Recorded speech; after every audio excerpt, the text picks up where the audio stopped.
peoples of the worldwide federated internet. What's good?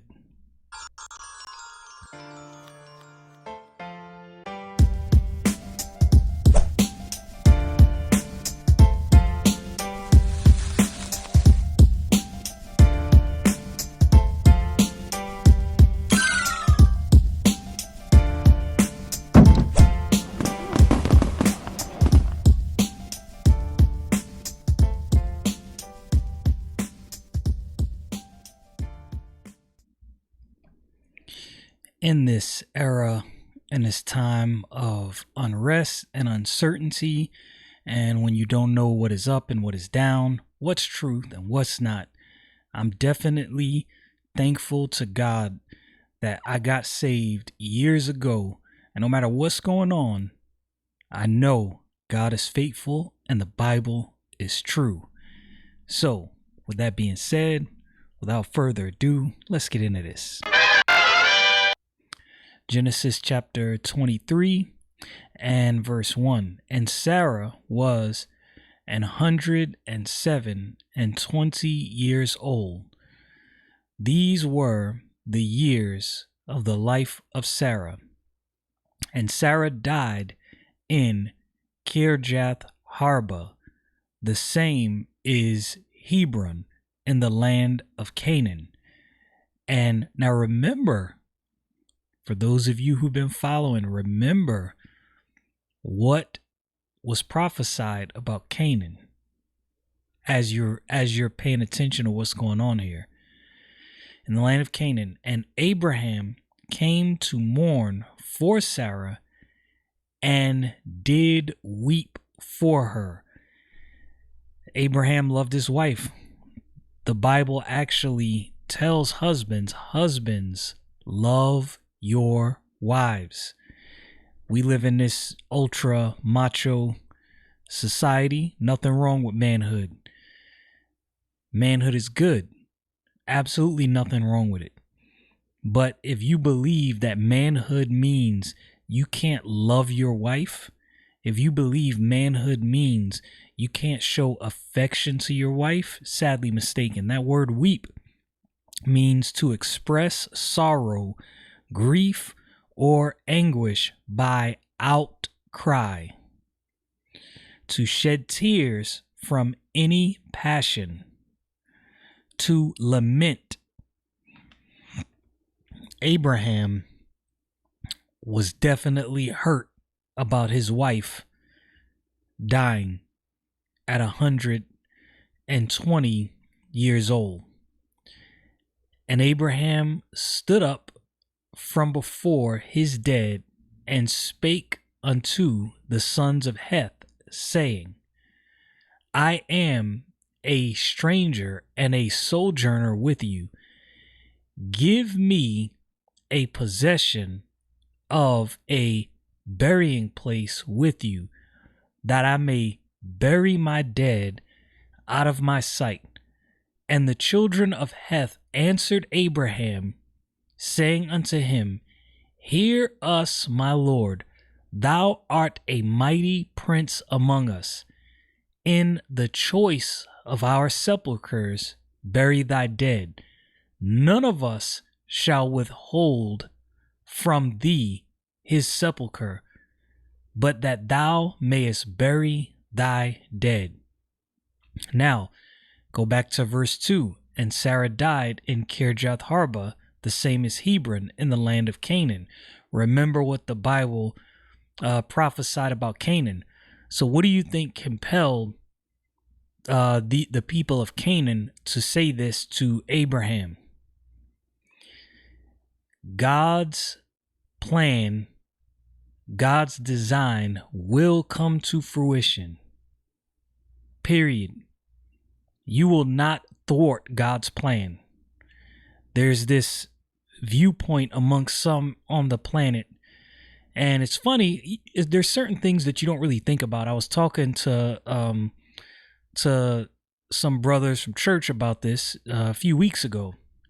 There's always this perception that there's this battle between good and evil and what side. No, God is sovereign. God's plan will be worked out. Yes, the devil is always at work against God, but God has all power.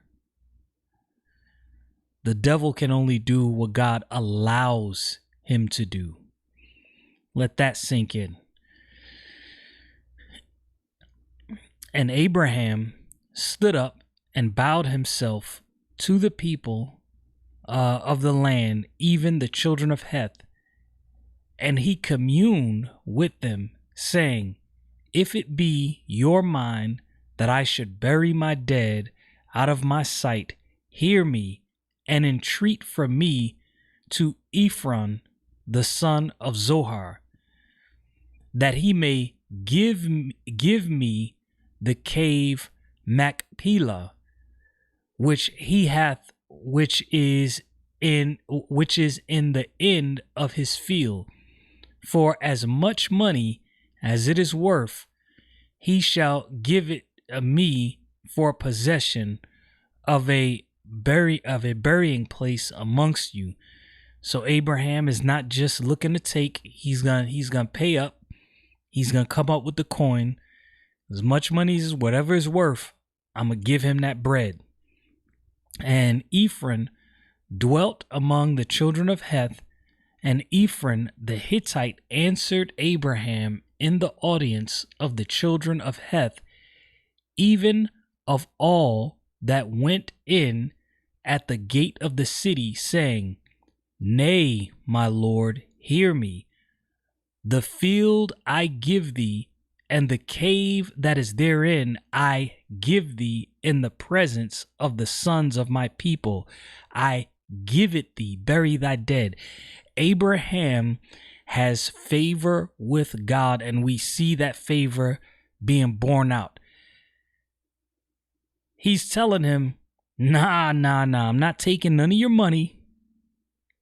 Everybody is my witness. You have this. I think the word got out that Abraham walked with God. I think the word got out about what happened at Sodom and Gomorrah when Abraham took his 300 servants and ran down on some people and wrecked shop. And I don't think it's just that he did that. I think it's a combination of the fact that he did this, and through the things that happen, people see, oh, God is with this man. I don't want no problems. No problems. I'm sure they heard about what happened between him and Abimelech, and I'm pretty sure they know, yeah, we don't want no issues from Abraham. Not because there's anything special about him, but he's walking with God and he has God's favor. And Abraham bowed down himself before the people of the land. Abraham's a humble dude. He's not coming in there bowing up like he's the man. He's coming in humility. And he spake unto Ephron in the audience of the people of the land, saying, but if thou wilt give it, I pray thee, hear me. I will give thee money for the field. Take it of me, and I will bury my dead there. Abraham still in his integrity is like, nah, take this bread. I don't want to take this from you. I'm not a tyrant. Abraham, even with his faults, and see, this is where when you read through the story of Abraham, or when you read these Old Testament accounts in general, you see the duality, the dueling natures, or the dueling things going on within Abraham. A man who walks with God, not perfect, and we see that in his faults, but we see in these instances where, man, Abraham has some spiritual integrity here. And verse 14, and Ephron answered Abraham, saying unto him, my Lord, hearken unto me. The land is worth 400 shekels of silver. What is that betwixt me and thee? Bury therefore thy dead. Now 400 shekels of silver. I'm not exactly what the worth would be now. Maybe some of you super sleuths out there know. and I'm sure I could look it up and find out, but I chose not to. But I would I would I would just let me just go on assumption and say this is probably some large amount. But he's saying, what's that between me and you? Nah, I don't want the money. Bury your dead. And Abraham hearkened unto Ephron, and Abraham weighed to Ephron the silver which he had named in the audience of the sons of Heth 400 shekels of silver, current money with the merchant. And the field of Ephron, which was Machpelah, which was before Mamre, the field and the cave which was therein, and all the trees that were in the field, that were in the borders round about, were made sure unto Abraham for a possession in the presence of the children of Heth, before all that went in the gate of his city. And after this, Abraham buried Sarah, his wife, in the cave of the field of Machpelah before Mamre. The same is Hebron in the land of Canaan. And the field and the cave that is therein were made sure unto Abraham for a possession of a burying place by the sons of Heth. We see here in Genesis chapter 23 the favor that Abraham carried with God. We also see here the integrity in which Abraham carried himself. So, and the thing I like about that, about seeing all these things play out biblically with Abraham, is, like I said before, if you are a person who, I'm not saying this to people who just think they can live how they want. And I've said this before, and I always like to give that caveat because I don't want to give people excuses for their lives. But for the person who is, maybe you got something that you trying to work through, and so you think, man, I can never serve God. Understand, even when you read about some of these great people in the Old Testament, these weren't perfect people, Old and New Testament. These weren't people who were perfect and without fault. But that fault didn't define their lives. And what that means is they weren't living continually in these faults. They might have had some things that they battled with, but you didn't see them continually living in these things, and they walk with God. We live in a body of flesh. We are not perfect. You're not going to be faultless. The idea is, if fault defines your life, yeah, that's when the problem comes in. Right? If sin is what defines your life, yeah, I would question whether you believe the Bible. I'm not a question whether you believe the gospel. And I'm not saying you don't. I don't know your heart. I don't have some kind of a magical perception into your mind and into your heart. I don't know you. But if you got some things that you are really contrite about, and you're trying to work through or get over, the first thing I will say to you is walk in the Spirit. And that sounds so simple. It sounds so simple. And in many ways, it actually is that simple. That doesn't mean that it's going to be easy. Easy and simple are two different things. There's a lot of simple things that are not necessarily the easiest to go through with. They're simple, not easy.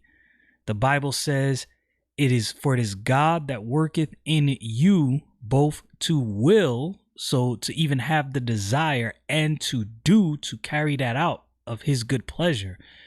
God is working in you. Your job is allow those things to come out of you. Don't fight it. Allow for the things that God is working in you to be seen by others outside. Not that you're trying to put on a show, but the Bible says Let your light so shine before men that they may see your good works and glorify your Father which is in heaven. We are supposed to be showing these things, not out of pride, but because this is what God is working in us. Y'all know what it is. Stay frosty, people.